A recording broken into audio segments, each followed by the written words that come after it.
Hey, School Bus here. Today's video is going to be in the tech side of the World of Tanks arena. And maybe some of you are watching this, you have nothing to do with World of Tanks, and that's fine. World of Tanks provided me the necessity to do some encoding for live streams and for capturing videos for my own purpose. But whatever game you're coming from, this will be applicable. And although World of Tanks is not a particularly challenging game from a video card rendering standpoint or really working the hardware in your PC at all, for live streaming or any sort of encoding and capture, it's actually rather challenging, especially in World of Tanks 1.0, where they added a lot of foliage and there's just a lot of busyness going on the screen, and it plays hell with the encoder. So it's actually proving to be a lot more challenging from an encoding standpoint than it does from just a game rendering standpoint. Now, you might have clicked on this video and you really don't today see much use for video encoding, and what would you use it for? And I would say there's 2 or 3 main use cases that you would have.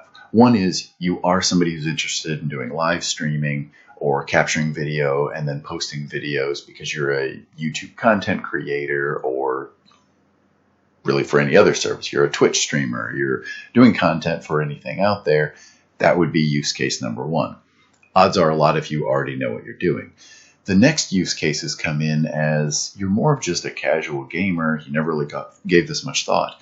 But in the case of World of Tanks, and I believe this would be true with other games as well, if there's an in-game capture that, in the case of World of Tanks, it's actually capturing all the game data, where the tank's located, and you can play those replays over and over again if you like. The problem is if the version of the game changes, the replay becomes obsolete. You can't watch it anymore. If you capture your videos on your computer or put them up on YouTube, now you have them more permanently. You can go back, you can watch them anytime that you would like. So once you've established that you need or want to be doing some type of video capture, then the question is, well, what software do I need? Where do I figure out how to set it up, etc., etc.? And this is where I found myself on a rather long journey and have done a lot of testing and benchmarking over the last week or two. And I've spent so much time on it, I thought, I probably want to get maybe a little bit of mileage out of this and provide what I've learned onto others and see if you might be able to speed up your process and avoid some of the missteps that I took. So when I initially set about looking at how I would need to set up the encoding process for my Threadripper 1920X in the background here versus when I had my i7-4790K, I found it to be a completely different paradigm because I have so much more CPU power now than what I did before. Before, I could not get the 4790K to give me as high of quality video as what I could get out of the GTX 1070 Ti video card. You can see it kind of blurry there in the background that I've now moved into the Threadripper build. That was clearly the better way to do it. Now I feel like I'm much more on the line where I'm either at it or I've crossed it, where I really should be using the software encoding using the X264 encoder. And I've previously done a video on this where I clearly showed that on my 4790K I was better off going the route of the NVENC encoder that NVIDIA uses. So I set about going out, doing some Google searches, looking on forums, trying to find experts who had tackled the same challenges as me. And what I found was that there were so many variables out there, and most people were not doing a good job of really clarifying what were the use cases that they were dealing with, what games were they trying to work with, and what were the facts regarding the streaming services, the video upload services. And technology tends to change over time, and a lot of the data I was finding was from back in the 2013, 2015 timeframe. A lot's changed since then. So I do encourage you to do additional research on your own. I'm going to say this over and over throughout the video because you might be watching this months, years down the road from today when I'm recording this, and things may have changed somewhat from when I'm recording this to when you're watching it. So now to get us started, let's go out to the web. Let's see what YouTube and what Twitch have to say about how we should be setting up our encoders to interface with their platforms. Because what I want to avoid you is the misstep I made when I didn't necessarily follow this and I was just blindly following what I thought and what people on forums were telling me, and I didn't do my research. It wasn't pretty. Let's go take a look. So looking at the settings for specific streaming services, first we'll start with Twitch, and I simply went out and Googled Twitch OBS. Actually, no, I didn't even say OBS. I just said Twitch encoder settings, and this was one of the first pages to come up, and it's a very straightforward layout here of if you want to stream at 1080p, 60 frames per second, you obviously need to set your vertical resolution to 1080, duh, and then set your bitrate between 4500 and 6000. Now, if you wanted to drop down to 30 frames per second, do note it doesn't actually cut your bitrate in half. And much smarter people than me could explain this further, but it has to do with the additional frames aren't necessarily going to each uniquely add detail that needs to be captured, that some pixels aren't going to move between frames, and so there are abilities of the encoder itself to say, hey, wait a minute, this pixel was black in the previous one, it's still black now, I don't need to change anything, and so the data flowing out of the encoder isn't necessarily going to be affected at all. Now, the encoding itself is still having to look at those pixels, but the output is not changing, and thus we can keep the bit rate a bit lower. Then we jump down, and you've got your frame rate. You can set it to 60 or 50 frames per second. Keyframe interval is 2 seconds. You'll note that is the same everywhere unless we're talking about low bandwidth settings. So in general, just keep it in your mind, keyframe interval, 2 seconds. And then you have your choice of which profile. This will depend somewhat on what encoder you're using. With OBS, main is what we would use. I believe the high setting here would apply. We'll see this in a little bit, but if we're using NVIDIA's NEVENC encoder, that one would use the high setting. And this ABC level, I actually am not familiar with that in the setup on mine, but it's 4.2 here, it's 4.1 over here. I have seen these settings elsewhere, but in OBS, it is not something that that is on my options page. So here we have the setup page for YouTube. So you go out, you Google YouTube encoder settings, and you will likely find this support page. Click on it. And in here, they give you a very nice wide range. And this is the cool thing about YouTube that I don't know that a lot of people realize. You can do a whole lot higher of quality streaming and uploading to YouTube than you can Twitch. Twitch is more popular for especially streaming for games, but the reality is YouTube has much higher quality of those streams. So we can go anywhere from 4K, 60 frames per second, down to 240p, and everything in between. Now, when I originally was setting up my encoder, I decided that, oh, you know what? Now I've got this nice 25 Mbps up internet connection. I'm going to go 1440p, 30 frames per second. And I saw this range here. It was like, oh, okay, so 6,000 to 13,000. All right, well, I'm going to make mine extra good, and I'm going to set it at 18,000. So I set my encoder at 18,000 kbps up.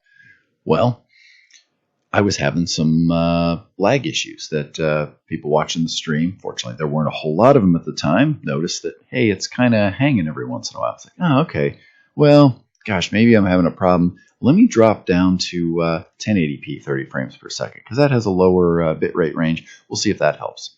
It didn't help. If anything, it actually made the situation worse, which did not make sense to me. So finally, I just went back to my old settings, and I put it at like 8500 kbps and just left it at 1080p, and then it was a little bit better. Well, I digress there for a moment because what I learned the hard way was that actually these are not recommendations. These are very specific and a requirement. if you try and do a 1440p at 30 frames per second, and YouTube knows what you're sending it, if it detects that's what you're sending, it will give you a range of 6,000 to 13,000. If you go outside of that, things will go wrong. And what was happening to me when I was sending 18,000 was that 5,000 of those kilobits were kind of just going off into space somewhere, and all of the data that was associated with them disappeared, which was causing my stuttering and the hangs and that sort of thing. And then I made matters worse because then I changed the encoder down to 1080p, and now it only wanted 6,000, which made it even worse. And I'll go ahead and expand here just so you can see it. And then in the middle here, you've got 9,000. So ultimately what I ended up doing was realizing that actually the best thing to do for quality for my viewers, because I was very capable of uploading in this 9,000 to 18,000 range, is I picked, I think, about 11,000. And on good days when the internet's flowing well, I'll go higher than that. And on days when it's bad, I'll go lower. But 60 frames per second at 1440p works great. I just have to stay within this range. So you will need to figure out for your own internet connection and your own encoding resolution capabilities of your system, what do you want to choose here? There is no right answer. There are wrong answers. Now let's take a look at some different image quality settings depending on whether we're using software encoding with the CPU on the left or the hardware encoding on the right. I will just quietly let you watch this and rewind, repeat, see what you think.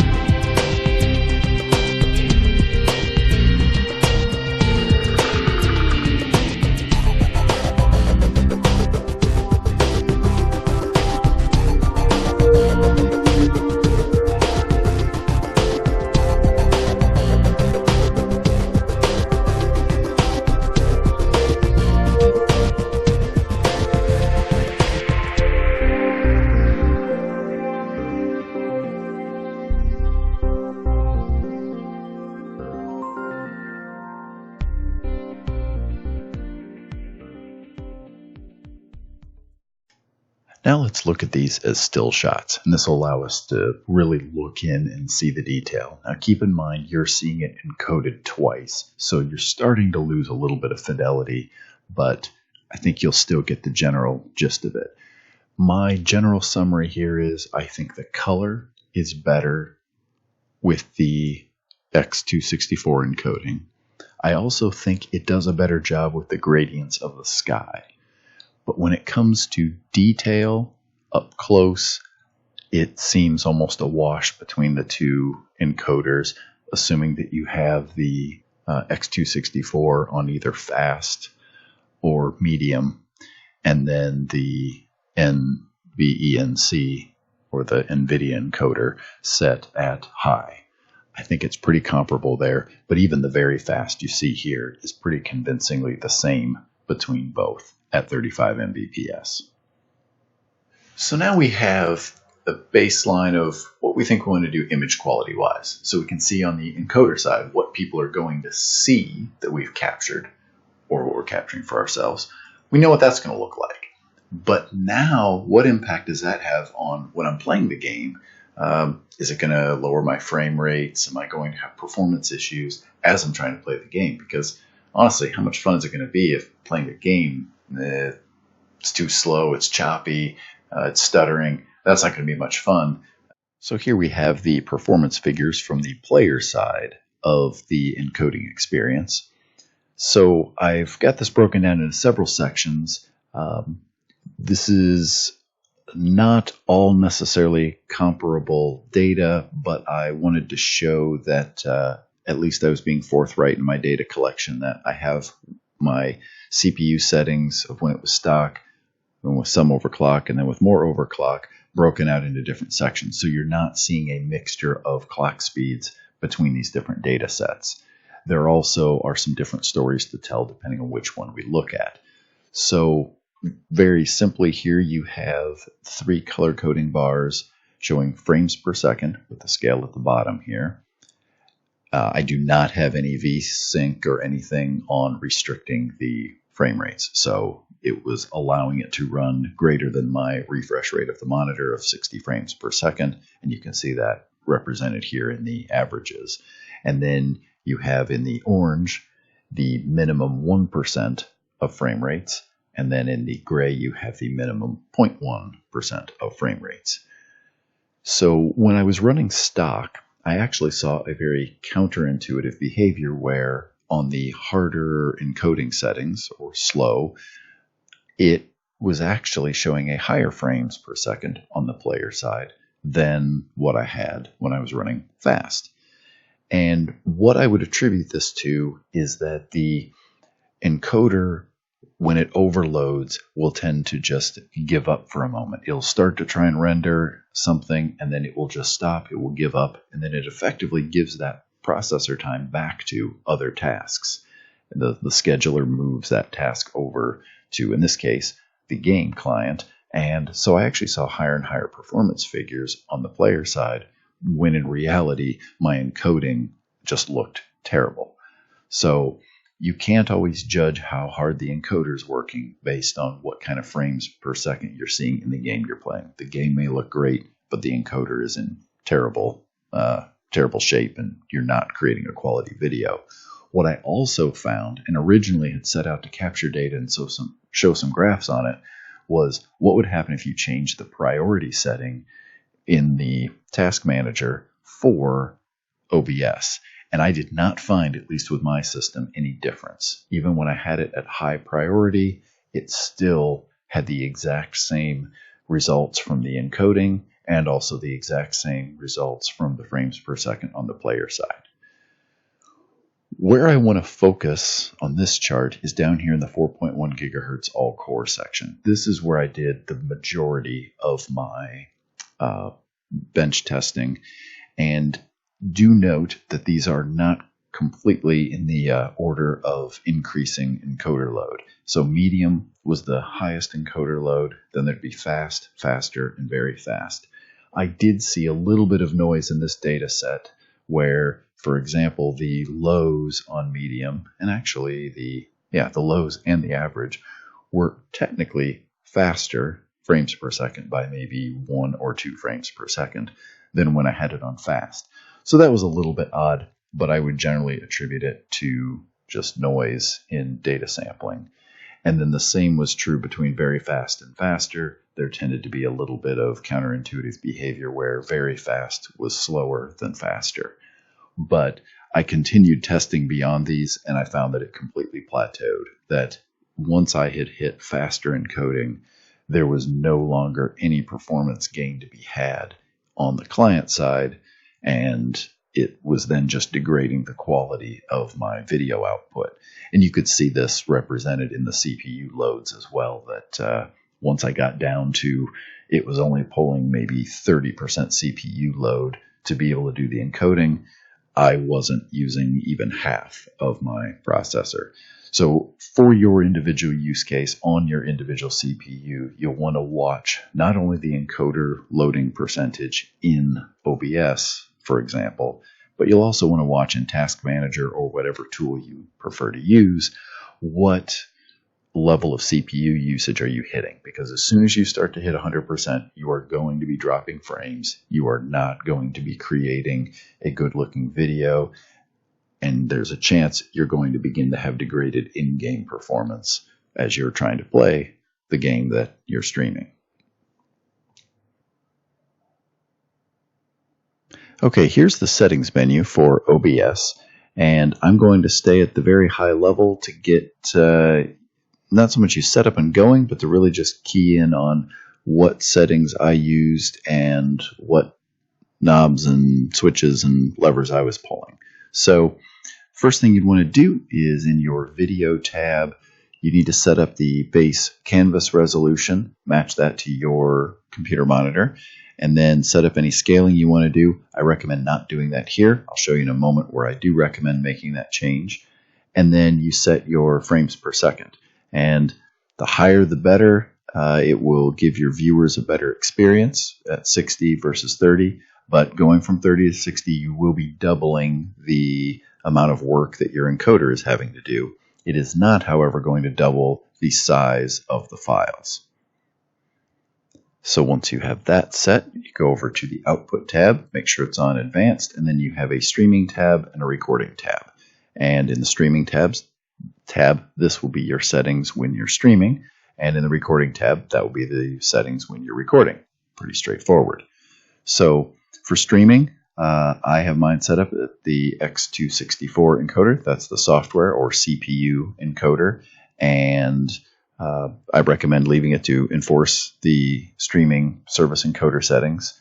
And then this is where you could toggle on and off the rescaling. And that way you can set up your rescaling separate here from when you're recording, because there's a decent chance you're going to want to record at a higher resolution. Rate control set to CBR. Bitrate, again, stay within your ranges that we talked about earlier, depending on which streaming service you are using. And I think 13,000 is the absolute upper range for my 2K 60 frames per second stream.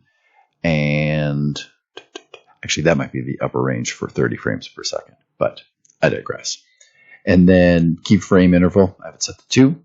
CPU usage is on faster. I seem to be doing quite well running faster instead of fast, and focusing more on just keeping my bit rates up a little bit higher.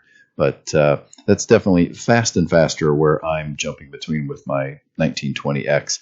You will have to figure this out for your own CPU.